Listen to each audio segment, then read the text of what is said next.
টিকটিক করে ঘড়ির কাঁটা ঘুরছে। স্পষ্ট টিকটিক শব্দই আভাস দিচ্ছে যে এটি একটি আরেক নতুন নিস্তব্ধ দুপুর। গভীর নিস্তব্ধতার মাঝে ঘড়ির আওয়াজ আর নীরার দীর্ঘ নিঃশ্বাসটুকুই স্পষ্ট। এক নাগাড়ে ঘড়ির দিকে তাকিয়ে আছে নীরা। কেন যেন নীরার মনে হচ্ছে আজকের সময়টা খুব ধীরে ধীরে এগোচ্ছে। নীরার চোখে ফুটে উঠেছে অপেক্ষা শেষ হবার তৃষ্ণা। অপেক্ষা বিকেলের। দুপুরের রোদ ঢেলে পড়ে বিকেলের ঠান্ডা হাওয়া বাইরে বইছে। আলমারি থেকে নীল শাড়ি বের করে একবার তার উপর হাত বুলিয়ে নিল। এখনো ঠিক আগের মতনই মোলায়েম শাড়িটি। আয়নার সামনে গিয়ে দাঁড়ালো, আপন মনেই বলতে থাকলো, নীল রঙের এই শাড়িটি তার খুব পছন্দের। তাই তো আজকে আবার এই শাড়িটি পরে তার সামনে যাব। আজ বিকেলে সে আবারও আসবে। জানালার দিকে উকি দিতেই দেখলাম সে এখনো আসেনি। তাড়াতাড়ি শাড়ি পরে নিলাম।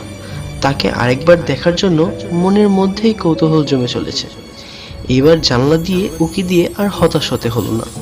উকি দিতেই দেখলাম একগুচ্ছ গোলাপ ফুল হাতে এদিক ওদিক দেখছে।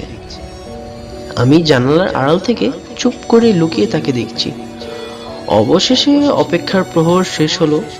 ছুটে গেলাম নিচে তার কাছে। আমাকে দেখতে পেল সে, একটু মুচকি হাসলো। সেও আজকে নীল পাঞ্জাবি পরেছে।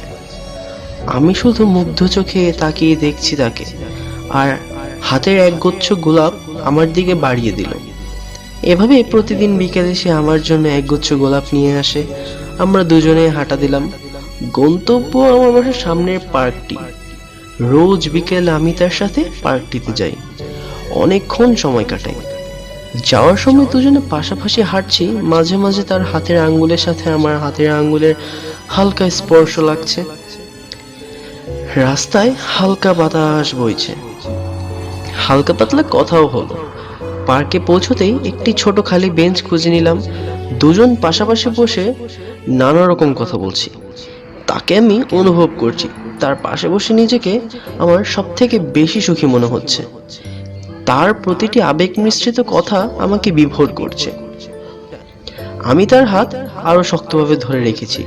আমি তাকে যেতে দিতে চাই না, হাতটিকে নিজের করে নিয়েছি। সে মিষ্টি হেসে আর আশ্বাস দিয়ে বলছে যে আমাকে ছেড়ে কোথাও যাবে না। সন্ধ্যার হালকা লাল আভাস দেখা দিচ্ছে আকাশে। এখন বাড়ি যেতে হবে।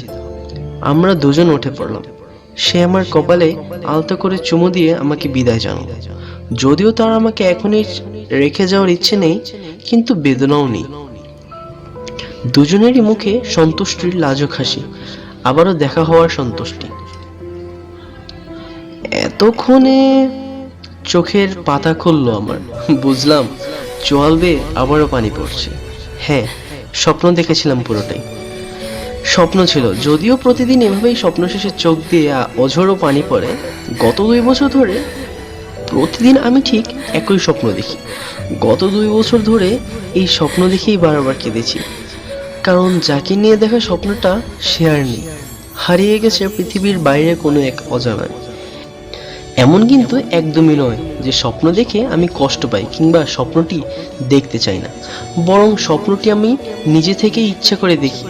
এই স্বপ্নটি আমাকে সব থেকে বেশি সুখী করে। হ্যাঁ, আমি লুসিড ড্রিমিং করতে পারি। প্রতিদিন ঘুমবার আগে আমি ভেবে নিই কি দেখতে চাই।